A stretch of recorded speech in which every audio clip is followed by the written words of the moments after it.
Fellow Anguillians, every year as the Minister responsible for Social Security, I'm called upon to deliver a radio address at the opening of the week of activities celebrating the anniversary of the establishment of the Social Security system on Anguilla. However, this is the first year since I've served as Minister responsible that I'm making this address in the absence of the Father of Social Security and the Father of the nation from this earthly habitation. This 35th anniversary is also taking place in the Jubilee year of the Anguilla Revolution. It may therefore be for the Social Security system in Anguilla a time of mixed emotions as we mourn the untimely passing of the late Honourable James Ronald Webster, even while we celebrate our achievements as a people over the last 50 years. It is not possible, indeed, it would be inconceivable to speak about Social Security in Anguilla without mentioning the late Ronald Webster. In fact, even though most Anguillians revere him as the centerpiece of the Anguilla Revolution, he was indisputably the visionary and the father of the Anguilla Social Security system. It was a singular effort by a man of great foresight who understood the requirements for social justice in a growing nation. And we as a people will be forever grateful for the tremendous contribution he made to the security of present and future generations of Anguillians. May his soul rest in peace. Today, many take the Social Security system for granted, and many of those who 35 years ago expressed some reluctance to be a part of the process are now grateful for the vision, the commitment, and the struggle which has made it such a vibrant institution today. But while we must appreciate the journey to the present, we must never lose sight of the challenges in the road ahead. It is for this reason we must continue to serve the Anguilla Social Security system and ensure that it remains a dynamic institution responsive to the vagaries of the national, regional, and international community in which it must subsist. Such an attitude will give credibility to the theme for this 35th anniversary year, and I quote, "Social Security at 35, Securing Futures, Enhancing Lives."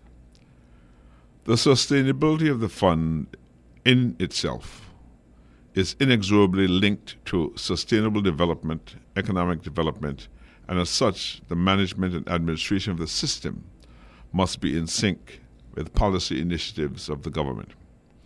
In fact, at times when government is not sufficiently proactive, an effective Social Security board may be required to lead the way in advancing relevant programs and actions to achieve positive solutions for the country.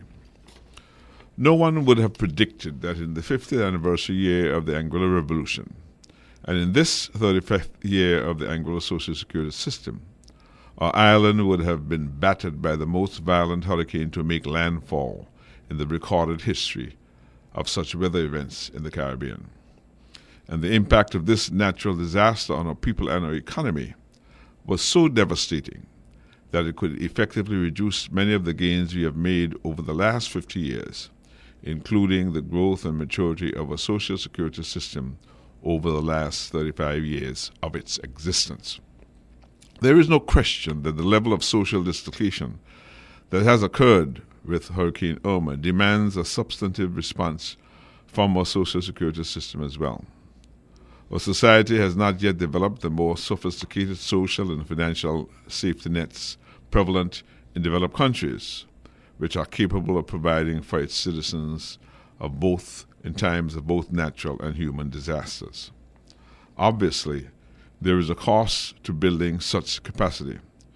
So just like many naysayers have come across to understanding the importance of contributing to the present Social Security system, our citizens must similarly learn to appreciate the value of paying into a system that provides for them when they are out of work. I'm referring to a system of employment insurance. It is indeed time to begin developing such a system that fits the unique circumstances of the Anguillian economy.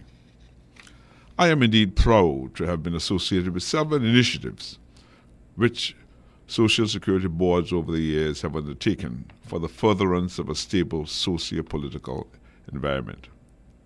While there are persons who may feel that some of these programs are outside of the remit of Social Security, I believe that these have all been in keeping with the need to be involved with wholesome national development in the pursuit of social justice. But even as I congratulate Angola Social Security Board on its relevance during the last 35 years, there still remains critical aspects of the development process which must seize our attention as we strive to secure social justice for all Angoleans. In this connection, let me quote a former president of the International Social Security Association when he said, and I quote, "The objective of social protection is not only subsistence, but social inclusion and the preservation of human dignity," unquote. It is in this context that I strongly believe that the major issue facing Anguillians at this time is an opportunity to be fully involved in their development. While we have had many successes, global realities are threatening to disenfranchise us if we do not take positive action.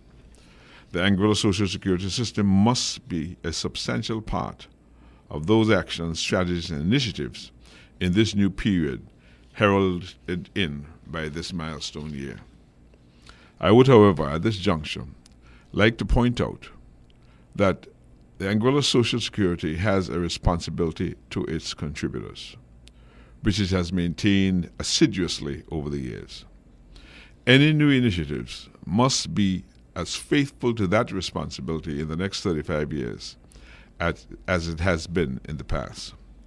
Indeed, the hallmark of the system has been an ongoing process of actuarial review and management decisions based on carefully analyzed financial data and sound projections. While the board aggressively pursues positive initiatives for national development, these sound principles, which have afforded it a reputation for effective management, must be maintained. It is with the confidence that the Angola Social Security system is well poised to maintain its relevance into the next milestone and far beyond that I take this opportunity to declare this program of activities marking the 35 years of achievement officially open.